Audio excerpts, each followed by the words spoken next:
Hello, I've always wondered, do many Magic the Gathering players who watch this channel notice that I have booster boxes of Fallen Empires and Homelands in the background of most of my shots? I change them around sometimes as I change my organization around or even my office from year to year, but I always like to keep them somewhat visible because, well, they're terrible sets, and I think it's funny that I would be showing off that I have these booster boxes. You see, back in year one of the channel, as I was building a set because I was going to be appearing on camera, I decided that instead of trying to get the flashiest booster box that I could to show off how radical and awesome I was, I would lean into the idea that, this is the community college. We maybe don't have that flashy booster box on display, but we've got a Fallen Empires. I also liked the connection to my real life origin of playing Magic the Gathering, where Fallen Empires was one of the sets that came out during my time in high school, as was Homelands, and despite the fact that my YouTube channel started decades, literally decades, after I graduated high school, these booster boxes were still selling for more or less what they sold for back then. I paid $90 for this Fallen Empires booster box, and $70 for that Homelands booster box. Why? Because the sets aren't really that great. I mean, it's actually kind of fun to do a Fallen Empires draft, but Homelands, no, there's not much in it. But a funny thing happened. The prices of these booster boxes went up recently. Fallen Empires is going for just under $1,000 per box. Homelands, well, only about $300, but for Homelands, that's a lot. And you see, Fallen Empires and Homelands weren't the only booster boxes that I bought all those years ago when I was trying to think of dud sets to comically show off in the background. For there was another considered to be dud set that I thought might be funny, and so I also picked up some booster boxes of Kamigawa. Although I was on hiatus when original Kamigawa block came out, it still had a connection to me because when I got back into the game after high school as an adult, as a college professor, Kamigawa packs were on sale at my local game store, discounted. In fact, I believe it was, no, they had Betrayers at $4 a pack, but it was Saviors that they were charging $2.99 a pack. And when I asked why is this one, I was still finding my feet in Magic again, so much cheaper, they said because the set was terrible and nobody wants it, and it's not even standard legal anymore. And so I looked at the packs and, like most people in the local game store, laughed and did not purchase any. And that is why I thought of Kamigawa as a funny background display for my videos. But I didn't want to have too many booster boxes in the background, and I settled on Fallen Empires and Homelands, which are much older and much more recognizable, so these went in my closet where I promptly forgot about them. Until, of course, Kamigawa showed up in everyone's conversation, because we are returning to Kamigawa very soon. And then I remembered, oh yeah, didn't I pick these up for a couple $100 each 7 years ago or so? Yes, I did. Are they still worth? Oh, they're heavy. A couple $100 each, as they were 7 years ago. No, for the prices have gone up considerably. Oh my goodness, I can sell these sealed booster boxes and buy one of those fancy new cameras, like the one that I'm using right now for this really cool quality of upgrade. And isn't that awesome? Well, I better just go on eBay and keep these cards locked up and sealed up. But something about that didn't feel right. I feel like cards should be played with, that Magic the Gathering packs should be drafted and then the singles put into constructed decks so that we can do what it is this game is meant to do, which is be a game. So I'm not going to resell these for a profit. I'm going to open them up so that you can all experience opening up these packs. Did you know? In Betrayers, no, not Betrayers, Champions, Sensei's Divining Top is not only in this set, but it's an uncommon. There might be several in here. What if I get a foil? I can build a legacy deck. No, wait, it's banned in legacy. Guess I'll just have to learn vintage. No, wait, I don't know how moxes work, according to the internet. I guess I'll put it in my commander deck. No, wait, I'm not pure evil. Well, I'll figure out something to do with them.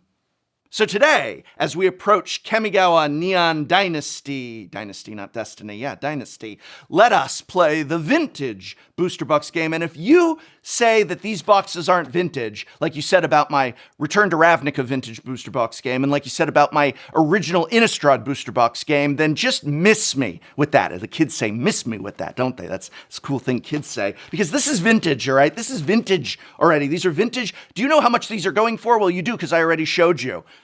How can I justify not reselling these booster packs and taking that money, cracking it open? How can I do that? Well, I suppose the answer is because this video is brought to you by Displate.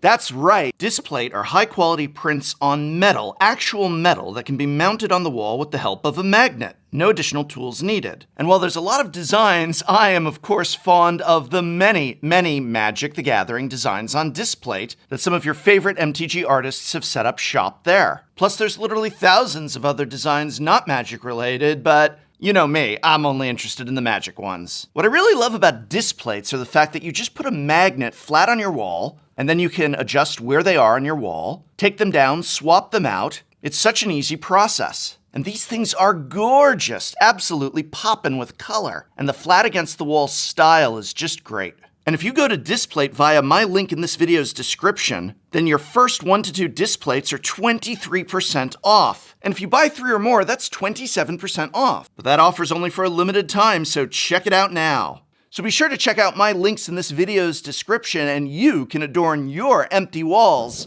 with these awesome artworks of Magic the Gathering, or perhaps other. What were we talking about before the ad? Oh, right, the vintage booster box game, Kamigawa Edition. Let's play. All right, this is still the booster box game, which means that if I get $1,800+ worth of cards in this box, I will, and I am not joking here, I will sell those cards. And, well, none of the card stores near me have these boxes for sale. I guess go on eBay and buy another box? No, not on eBay. Well, I'll make it happen, I promise. Sensei's Divining Top is an uncommon, and boy oh boy, would a box full of those sure help us get all the way to box number 2 of Champions of Kamigawa. Oh, and I'm looking at commons and uncommons because there are commons in these boxes worth several dollars each. What do you know?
serious? Only one Sensei's Divining top? That is a complete and utter whoa! Woohoo! Yeah! Top number 2, baby. Ah, you knew that was coming.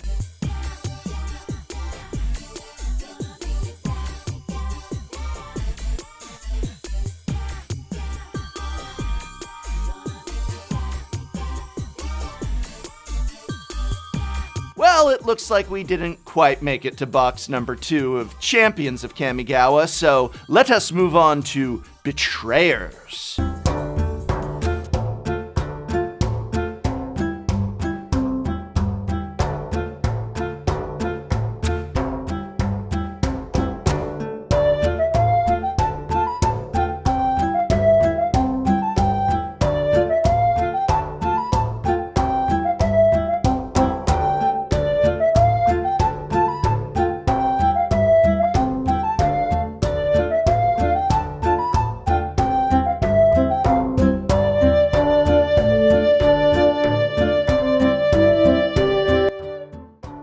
Here we don't need quite as much to get to box number 2, but I also don't think there's quite as much of value in Betrayers. There's some value. Well, I am actually, let's find out.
Okay, so these boxes are very, very expensive considering the contents still don't quite add up anywhere close to what they're selling for. I guess they're just collector's items now. I'm glad I'm letting these cards out to breathe. And I'm trying not to think about how much I could have gotten if I had just sold these. No, must not think about such evil thoughts. Think of different evil thoughts, like what I'm gonna do with those 2 Sensei's divining tops. Here it is, Saviors of Kamigawa. Can we at least make it to a second box of Saviors? Will it save us?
Okay, so no joke, the most value was in Saviors, which is widely considered to be the worst of the 3 sets of original Kamigawa. That's pretty cool. And I gotta admit, it's a wild nostalgia trip going through these cards, even though I wasn't playing at the time. It's become such a part of our collective Magic the Gathering consciousness. And though maybe original Kamigawa block wasn't the best set ever, I'm looking forward to sitting down and having some drafts with friends with these. It's a weird thought that those boxes are finite, that basically, unless you're really, really well off, you're not going to be able to go buy some to just crack open. I'm going to draft with those cards. I kept them all in little piles, but after that draft, I don't know that I'm building a Kamigawa cube. Maybe I'll build a Kamigawa cube. If you'd like to know how to build a set cube, I've got a video all about that. I like my original Innistrad cube, but I don't know if I'm doing an original Kamigawa cube. Maybe with the new Kamigawa Neon Dynasty cards added in? Maybe not.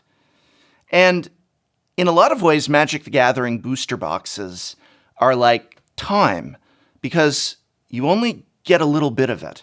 And once it's gone, it's gone.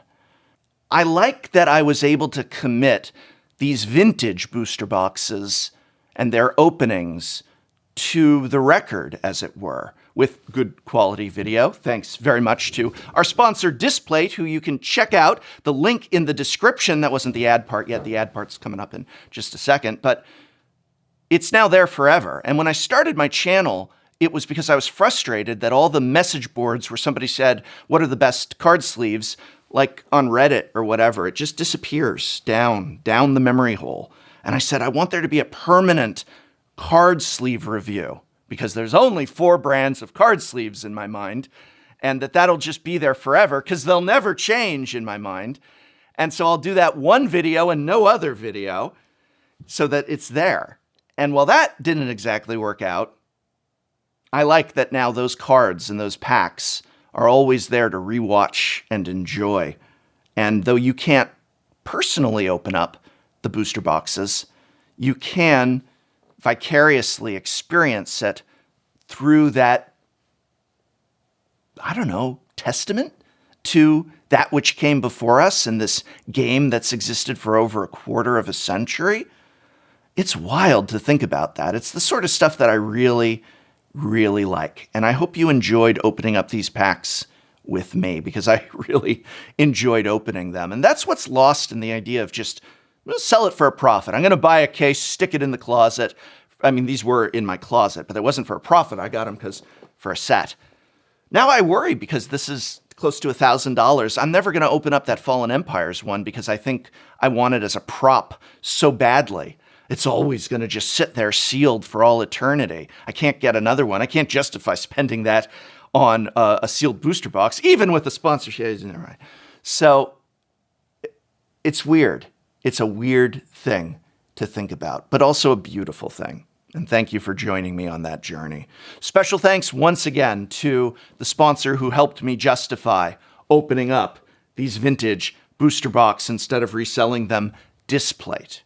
Right now, if you check out the link in this video's description, you can buy 1 to 2 Displates at 23% off. Or if you buy 3 or more Displates, you get 27% off. A special offer to my viewers, but it's only for a limited time, so check it out now. They really are beautiful. I just love these things. I've got them all up on the wall in my streaming office, which you never see because I never stream upstairs. And so check out the link in this video's description. And thank you, Displate, for sponsoring this video. And thank you to everyone else for joining me once again on a vintage booster box game.